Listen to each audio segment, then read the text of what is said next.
መጨረሻም ይሄው እንደዚህ መስሏል። ይሄን መስሏል። አሁን ጨርሰናል። ወደ መጠቅለሉ ይሄንን ጠቅልለን ደግሞ እንመለሳለን እና ሞክሩት። ያላችሁን አስተያየት ንገሩን። ሰብስክራይብ፣ ሼር አድርጉን። ሰላም ሰላም ውድ ቤተሰቦቼ እንዴት ናችሁ? ሰላም ነው ወይ? አለን እግዚአብሔር ይመስገን ሁሉ ሰላም ነው። እንዴት ናችሁ? ስራ፣ ጤና፣ ህይወት ሁሉ ሰላም? ብርዱ እንዴት እያደረጋችሁ ነው? ክረምቱ እንዴት ነው? እኔ ጋር ሁሉ ሰላም ነው እግዚአብሔር ይመስገን። ውዶችዬ ዛሬ ሳምቡሳ እንሰራለን። በነገራችን ላይ ያው ከፊታችን ረመዳን እየመጣ ስለሆነ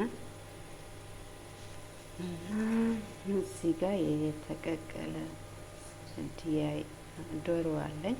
እዚህ ጋር ካሮት አለኝ። እዚህ ጋር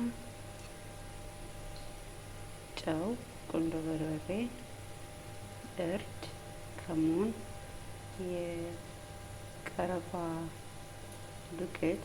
ሴትዬ በነገራችን ላይ ቅመም አትወድም፣ ለዛ ነው።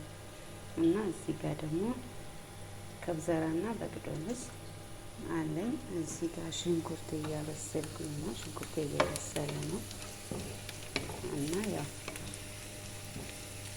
ከወዲሁ ለረመዳን ስራ እንለማመድ እያልን ነው። እና ያው ሴትዬ ጾመኛ ስለሆነች ነው ነገሩ። እና እንደዚህ የምናደርገው ያው እንደየቤታችን እንደየሰው ይለያያል። አንዳንድ ሰው ቅመም በደንብ ይፈልጋል። የኔ ሴትዬ ደግሞ ቁንዶ በርበሬ ብቻ ነው የምትጠቀመው።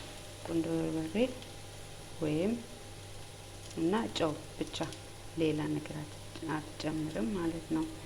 ለዛ ነው ቅመም ምናምን የሌለው እና እላችኋለሁ።